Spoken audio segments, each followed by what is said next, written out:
8 feet apart, they outrun the clock under an airtight seal. There's a silent rhythm across the shop floor. Each flicker is a signal, each beep an office memo. Titanium hands perform an intricate choreographed dance set against the hypnotic loop of a Ganesha prayer. This is Amrtansh Arora and you're watching ThePrint. The machines you see on your screens are robots powering India's first lights out or dark factory.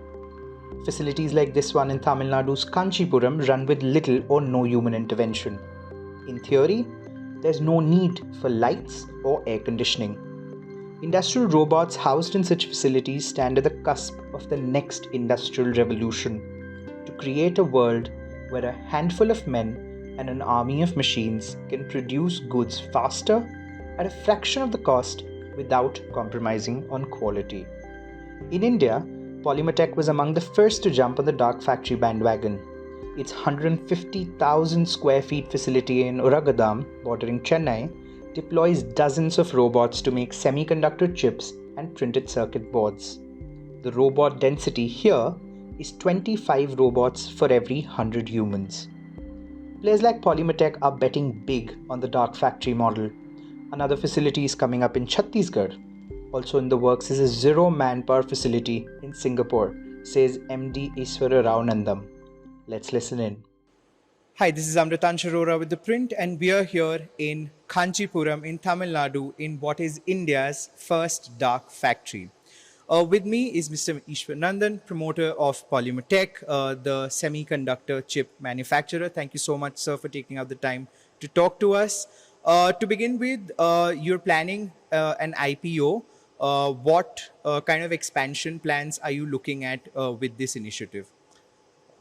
Polymatech, we have started manufacturing semiconductor chips in 2018, and now we are almost 8 years old in this sector, and with the help of Government of India and our state government, we have achieved a lot in the past 6-7 years, and we have come to a stage where we are only preferable customers, vendors for many big customers in US and Europe. So in the past 7-8 years, we are in semiconductor chips manufacturing company. Now we are moving towards product company. So one step towards forward integration, and we recently launched one product in CES Las Vegas in the first week of January, where we have launched our medical equipment, and there will be many other medical equipments and other electronic appliances will come from Polymatech. So when we are expanding, as you know, Polymatech is in Chennai here, entire plant is now full. Earlier when we have started, it was only there, that small piece. So now you can see how it has grown. And we have now applied for additional land to Government of Tamil Nadu, and it is under their perusal. And we have been allotted land in Chhattisgarh, about 35 acres, where we are setting up our own special economic zone. And there will be about 2 million square feet factory will come up. Then we have a plant in Singapore, which is going live very shortly, and machines are being now received there, and installation is going on. And we have a plant in France, in Grenoble, and a plant in USA, where we are manufacturing semiconductor testing equipment, failure analysis equipment. We have also started printed circuit boards for, we call them substrates for semiconductors. So worldwide we are, and we are also trying to set up one more unit in either in Japan or in Korea. So everywhere, wherever you go across the globe, Polymatech's presence will be there. For doing all these things, of course, we have technology, we have product, we need a lot of money. So to raise this money, we are going to for the public, and it will be the IPO, initial public offer, and there will not be offer for sale in this, and entire money will be deployed only to expand all the businesses across the globe. And as the products we have released into the market, I am expecting any window will have about 4,000 to 4,500 crores, 6 months window, and that shows 1 year revenue will be 9,000 crores, approximately 8,000 to 9,000 crores revenue for 1 year. So the same thing we will take, and 1 year forward we will place DRHP with the regulatory authorities of India, and the listing will happen simultaneously in India and also in Nasdaq US, because we have a plant one in California now. We are also setting up one more plant in Texas, and we have received very good support from Texas government, and under Baba scheme, Build America, Buy America, we will be getting some incentives there also. So the second plant will be a small, we can say is a bigger plant. So for all these plants expansion, we are going for the public, and it will come very shortly, anytime, as I have told, when the numbers are, and I am expecting this calendar year itself, we will touch that magic figure to move the papers. Sir, I'll move to the next question with something that you said about raw material supply. We've seen that with given the geopolitical instability that we've seen in the past few years, there are supply chain blockages and bottlenecks that many countries around the world are trying to resolve, including by forming coalitions. Whether it's about critical minerals or rare earth magnets. As someone who is in the sector and is dealing with these kind of raw materials on a daily basis, how do you view this, and what do you think is the way ahead for Indian manufacturers to insulate themselves from these kind of volatile environments? See, the raw material, when you are talking about supply chain, Polymatech is a Japanese cultured, and everybody, you can see, and our culture, Japanese culture is inculcated. So the company itself, we have another subsidiary and another company, and where we are manufacturing our own, the raw material for Polymatech. Means whether it is, up to ingot, and manufacturing ingot to wafers, wafers to chips, and chips to product. For making that ingot, the raw material, whatever is needed, also we are developing. And we have recently developed one silver nitrate. So we will not be depending on anybody. We will be actually having an end-to-end solution. This is our company's vision. So whatever happens geopolitically, that will not stop the production from the Polymatech, and output will be continuous. This is what is our aim, and we will be achieving it by 2030. So my next question is about this shift to dark factories. We've seen companies around the world adopt this model, whether it be Tesla, Philips, Siemens in Germany, and a couple of other massive corporations that have moved to this model. You have been one of the first movers in India since I believe you set up this factory in 2016, as early as 2016. How do you view this shift to dark factories around the world, and which sectors do you think will be the first to move to this model other than the automotive sector? See, dark factory, as you might have seen the last night, entire factory was running without lights and manpower. So these are all needed only for specific applications only. Not everywhere dark factory cannot be implemented. Where you want a high precision repeatability, there only you can apply this dark factory the project can be implemented. When you are doing the assembly, even though assemblies are in Polymatech, the other side, we have automated, but there are human intervention. In our company, everybody, the minimum qualification is BTech. So BTechs, MTechs and PhDs are in this company. So the human intervention will be definitely needed when it is coming to assembly. But before assembly, 20 machines, 35 machines will be operated by one person. So that is how it is. Fair enough. I think other than that, sir, the only thing that I would want to know from you is this. There have been concerns expressed about this shift to dark factories, that it might lead to. I mean, it will at some point require lesser people to be. That it will affect the workforce in particular. How do you view those concerns? And if as an employer who employs so many people around the world, how do you view this, and how do you look at it, this shift, sir?